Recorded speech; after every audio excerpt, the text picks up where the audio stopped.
नमस्कार, a very warm welcome to APS family. आज है हम हमारी लाडली बिटिया जो APS की टॉपर है नेहा के साथ। नेहा ने 10th बोर्ड में जो है 96.67 स्कोर कर APS को टॉप किया है। बात करेंगे नेहा से, इनके फादर से और इनकी मदर से, तो जानेंगे इनके सक्सेस का राज। बेटा जी बताएंगे कि आपको लग कैसा रहा है? मुझे तो बहुत अच्छा लग रहा है कि मैंने सोचा था कि मुझे ये नहीं लगा कि मैं टॉप कर पाऊंगी, बट एपीएस फैमिली ने मुझे इस तरह से अपनाया कि मुझे विश्वास नहीं हो रहा। मैंने एपीएस फैमिली में आके एपीएस को टॉप किया है 10th क्लास में। हम सब होप कर रहे थे, हमारी पूरी टीम जो थी वो आपके साथ थी। और नेहा के बारे में मैं बता दूं, बहुत हार्ड वर्कर है और इतनी सिंसियरिटी की जो टीचर्स ने काम बता दिया उसको डेफिनेटली सपोर्ट करती है।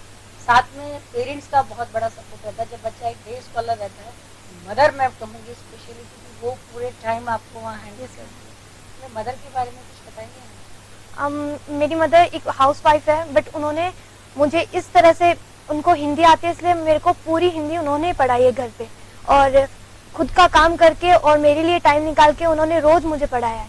एंड मुझे बहुत सपोर्ट किया है मेरे मदर, फादर ने एंड स्टाफ ने। देखिए, घर पे जब बच्चे को पूरा सपोर्ट मिलता है, पेरेंट्स केयरिंग होते हैं, तो डेफिनेटली रिजल्ट्स आते हैं। We can see that. हमारे साथ इनके फादर मोहन सिंह जी है। मैं चाहूँगी कि सर आए, एक बार बिटिया के बारे में बताएं। उनकी मदर भी है हमारे साथ, मैं चाहूँगी वो भी हमें ज्वाइन करें। सर, बिटिया ने इतना बड़ा स्कोर अचीव करा है, कैसा महसूस कर रहे हैं आप? बहुत प्राउड महसूस कर रहे हैं। क्या हमने सोचा भी नहीं था कि इतने बढ़िया रिजल्ट आ जाएगा। मेरे ख्याल से आपके गांव की टॉपर है। बिल्कुल हमारे गांव की टॉपर है। अब तक यानी पूरे गांव में अभी तक इतने परसेंटेज किसी ने नहीं बनाई। देखिए, जब ऐसे अचीवमेंट्स आते हैं तो एक बहुत बड़ी बात होती है। नेहा की ये हमारे साथ है। मैडम, आप हमें बताएंगे कि मतलब एक रूटीन में कितने घंटे ये पढ़ लेती थी आप? इसको क्या सेटिंग आवर्स? मैडम, पहले तो मैं एपीएस के स्टाफ को मैं पूरे दिल से धन्यवाद बोलना चाहती हूँ कि लड़की को बहुत अच्छे से मेहनत करवाई। आपका हमारा सबका सहयोग हुआ तभी तो ये लड़की इधर तक पहुँची। बिल्कुल। और 6-7 घंटे लगातार पढ़ती थी डेली। बड़ी बात। अभी देखिए हमारे साथ रघुवीर जी हुड्डा सर है। मैं उनसे रिक्वेस्ट करूँगी कि इनके फादर को साफा बनाकर सम्मानित करें, क्योंकि पेरेंट्स सबसे पहले हैं, तो वो हम पे विश्वास करते हैं, अपने बच्चों पे विश्वास करते हैं, तब नतीजे आते हैं। सम्मान की ये कड़ी हमारे लिए बहुत ही गौरवान्वित है। मैडम, हमने सोचा नहीं था कि डूंगरपुर से आके हम यहाँ पे सिक्कर में टॉप करेंगे। डूंगरपुर से आके सर बैंक में काम करते हैं, काफी लंबे समय डूंगरपुर थोड़ा सा तरह काफी लंबे समय तक इनकी जो है डूंगरपुर पोस्टिंग रही है। हम इनकी मम्मी जो है उनका भी माल्यार्पण कर सम्मान करेंगे। बहुत ही सम्मान का विषय मैडम, बहुत अच्छा लग रहा है। चीज़ें जो है वो देखिए कैसे अचीवमेंट्स की ओर पहुंचती है कि बच्चे जब आगे बढ़ते हैं तो परिवार पूरा आगे बढ़ता है। जब एक बिटिया आगे बढ़ती है तो सबसे बड़ी सम्मान की कड़ी होती है कि एक बिटिया एक घर को नहीं 2 घरों को करती है। इसके साथ ही पूरे समाज के लिए एक उदाहरण बन के आगे आती है। We are really proud of you Neha. Neha का सम्मान करेंगे माला पिनाकर और साफा पिनाकर।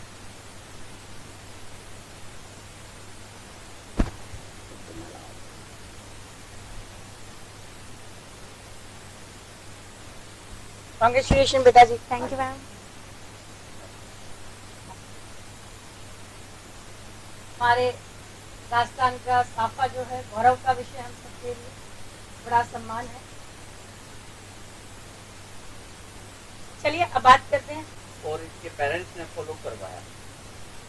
ये संयोग की बातें होती हैं। जैसे मोहनलाल जी ने बताया था कि हमने डूंगरपुर से आके ऐसा सोचा ही नहीं था। सोचने की बात ये थी कि सफलता तब मिलती है, पहली चीज होती है विश्वास और दूसरा होता है हार्ड वर्क।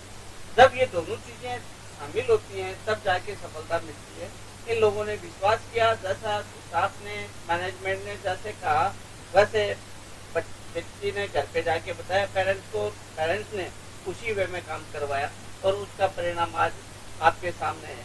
ये संयुक्त रूप से 2 बच्चे थे, एक नेहा और एक ललित यादव, दोनों 67.67% पे आए और ओवरऑल रिजल्ट बहुत अच्छा दिया। मैं इनके पेरेंट्स को विद्यालय परिवार की ओर से बहुत बहुत हार्दिक बधाई देता हूँ, शुभकामनाएं देता हूँ। धन्यवाद। नमस्ते जी। सबसे पहले मैं एपीएस परिवार को धन्यवाद बोलना चाहती हूँ कि हमारी गुड़िया को टॉप पर पहुँचाया है। हम पहले डूंगरपुर रहते थे, उधर से आके हमें इतनी टेंशन हुई कि क्या पता इधर सीकर में आके टॉप रहेगी नहीं रहेगी, लेकिन एपीएस स्कूल हमको बहुत अच्छे से बच्चे को कवर करवाया, बहुत अच्छी तैयारी करवाई। मैं सबका धन्यवाद तहे दिल से धन्यवाद करना चाहती हूँ। अभी हम सोच रहे हैं कि इसी स्कूल में रह के एनडीए या और कुछ बढ़ के तैयारी करें। धन्यवाद। नेहा को बचपन से आपने देखा है, हाँ जी क्या स्पेशलिटी है दूसरे बच्चों से जो अलग करती है? मैडम, ये एक तो बोलने पे पढ़ाई नहीं करती है, लेकिन खुद जब करेगी ना तो चाहे रात को इसको 1 बजे उठ के करना पड़े, मेहनत करेगी। जब सब सो जाते हैं ना तो नाइट में पढ़ाई करती है ये। हाँ, मतलब इसका जो सेटिंग है वो अपने आप से, इसको कहने की आवश्यकता नहीं पड़ती। कहने की आवश्यकता नहीं है, खुद में ही खुद की रुचि है पढ़ने की। नेहा, आप बताइए बेटा कि क्या अलग स्ट्रेटजी आपने अपनी बाकी क्लासमेट से करी जिसने आपको एक रैंक पहुंचा दिया? मैं तो ये सोचती हूँ कि सब बच्चे बोलते हैं कि मेरे पेरेंट्स कहते हैं कि 7-8 ईयर्स में होमवर्क टीचिंग करो, पढ़ाई करो। मेरा ये मानना है कि मन करे तभी पढ़ाई करो, चाहे वो 2 या 3 आवर्स हो, पर रेगुलर करो। जैसे मैं, मेरी फ्रेंड्स हैं, वो कहती है कि मैं रात को 2 बजे 3 बजे उठ के पढ़ाई करती हूँ, पर वो ऐसे सोचते नहीं है कि पढ़ाई ज़्यादा देर करने से नहीं होती, पूरे एक तरफ मन लगा के फिर होती है। और सबसे ज़्यादा तो थैंक्स मैं स्टाफ को कहना चाहती हूँ, उन्होंने मुझे कॉन्फिडेंस दिया कि कुछ भी मुश्किल नहीं। बहुत बड़ी बात की बेटा ने। देखिए, कंसंट्रेशन सबसे बड़ी है। नॉट इम्पॉर्टेंट कि आप हार्ड वर्क करें, वेरी इंपॉर्टेंट कि उस हार्ड वर्क के साथ आप स्मार्ट स्टडी करें और कंसंट्रेशन के साथ करें, मन से करें। जब किसी काम को मन से किया जाता है, उसकी करने की जो एफिशिएंसी है, उसका जो आउटपुट होता है वो कई गुना बढ़ जाता है। हमारे दर्शकों को आप कुछ ऐसे टिप्स देंगे जो कमिंग 10th में सेक्शन में बच्चे आने वाले हैं और अगले साल बोर्ड एग्जाम फाइट करने वाले हैं, उनको कुछ स्पेशल टिप्स की वो अपनी तैयारी को इस में करें?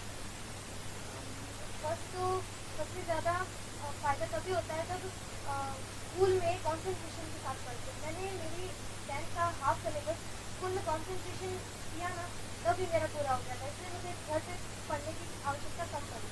और वही जो मैंने पहले कहा था कि कंसंट्रेशन करना चाहिए और ज़्यादा देर करें ये ज़रूरी नहीं है, वो तो बच्चों का दिमाग खेलने में ऐसे अलग अलग चीज़ों में चला जाता है। बट जितनी देर पढ़ाई करें उतनी देर पढ़ाई करें। मोबाइल से हम पढ़ते हैं ये ज़रूरी है, बट मोबाइल में दूसरी जो सोशल मीडिया उससे थोड़ा सा दूर है। बिल्कुल। अब एक लास्ट की बात बताइए, अक्सर बच्चा जो है वो मैथ्स से डरता है, मैथ्स की प्रॉब्लम होती है और जो आपके बड़ी प्रॉब्लम होती है वो एसएसटी 10th में काफ़ी बच्चों को, इन दोनों सब्जेक्ट्स को आपको किस तरह से? फर्स्ट तो मैथ्स, मैंने भी बहुत सारे बच्चों से सुना है कि मैथ्स बहुत हार्ड होती है, बट मैथ्स में क्या है, दूसरे सब्जेक्ट में बार बार याद करना पड़ता है, और मैथ्स में एक बार ट्रिक समझ में आ गई तो उससे सारे क्वेश्चन हो जाते हैं, चाहे 9th के हो, चाहे 10th के हो, चाहे 11th के हो, सारे क्वेश्चन हो जाते हैं। तो बात एसएसटी की आती है तो स्पेशल साइंस में ऐसे प्रेशर लेके पढ़ते हैं तो अच्छे से पढ़ा नहीं जाता है, उसे एक स्टोरी के बेस से पढ़ना चाहिए। पूरा इंग्लिश में याद करें वो ज़रूरी नहीं है, अपन हिंदी में याद करके उसे इंग्लिश में लिख सकते हैं। ये बात अच्छी है कि आपको जो है बीइंग एक हिंदी बैकग्राउंड हमारा होता है, नेचुरली हमारी मदर टंग है, तो हम उस चीज़ को समझते हिंदी में और उसके बाद उसको अपने हिसाब से लैंग्वेज बनाते और तब कर दें तो हमारी एसएसटी जो होगा वो ईजी होगी। एसएसटी में बच्चा काफ़ी एक फोबिया रहता है। एक अभी जैसे हम बात कर रहे थे इंग्लिश मीडियम के बच्चे के लिए भी थोड़ा सा टफ पड़ता है। मात्राएँ सही प्रॉब्लम होती है, उसको किस तरह से आप मुझे अभी भी नहीं पता कि मैंने हिंदी में 94 कैसे स्कोर कर दिया, बट मेरी हिंदी थोड़ी सी वीक है क्योंकि मैं इंग्लिश मीडियम से हूँ। बट मैम, हमारे टीचर्स मैम हमें हिंदी पढ़ाती थी और उन्होंने बहुत कोशिश की, वो बोल के हमें लिखवाते थे कि मात्राएँ मिस्टेक ना हो, और होती थी तो हमें सुधार देती थी, इससे थोड़ा बहुत हमें बहुत फ़ायदा होता है। जैसे कि इंग्लिश मीडियम के बच्चे की मात्राओं में जनरली बहुत प्रॉब्लम होती है, आई टू टेस्ट प्रॉब्लम, इसलिए मैंने क्वेश्चन किया। मैंने बताया कि हमारी यूनिवर्सिटी जो मैडम है उन्होंने काफ़ी हार्ड वर्क करके और स्पेशली शी फोकस की इंग्लिश मीडियम के बच्चे प्रॉब्लम है माताओं को। आगे हम एनडीए की अभी आपसे बातचीत की, आप चाहते हैं कि want to be an NDA officer या फिर आप प्रशासनिक सेवाओं में जाना चाहते हैं, ये सपना आपने कैसे? वैसे तो मेरी पूरी फैमिली इंडियन आर्मी की तरफ से बहुत ही ज़्यादा फोकस है, और ज़्यादातर मेरे फादर भी आर्मी से रिटायर्ड हैं, एंड मेरे दादाजी वो भी एक आर्मी से रिटायर्ड है, एंड मेरी मोस्ट ऑफ जो फैमिली है ना वो आर्मी से रिटायर्ड है। तो मैंने भी सोचा कि हमारी गांव में आई थिंक नहीं कोई भी आर्मी में नहीं गया, लड़कियों में नहीं गया। तो सोचा कि फर्स्ट टाइम हमें करते हैं। अभी जैसे अब 96.67% अभी तक गाँव में लड़कियों ने नहीं बना। तो स्टार्टिंग मैंने की, तो एनडीए में मैं स्टार्टिंग करूँगी तभी तो बाकी लड़कियाँ स्टार्टिंग करेंगी। बड़ी बात नहीं, मैं स्टार्ट करूँगी तो आगे करेंगे। फैमिली बैकग्राउंड जो है वो डिफेंस का रहा, फादर इनके जो है डिफेंस से रिटायर्ड है, उसके बाद अभी बैंक में जॉब कर रहे हैं, और दादाजी इन्होंने बताया कि बैंक से डिफेंस से रिटायर्ड है।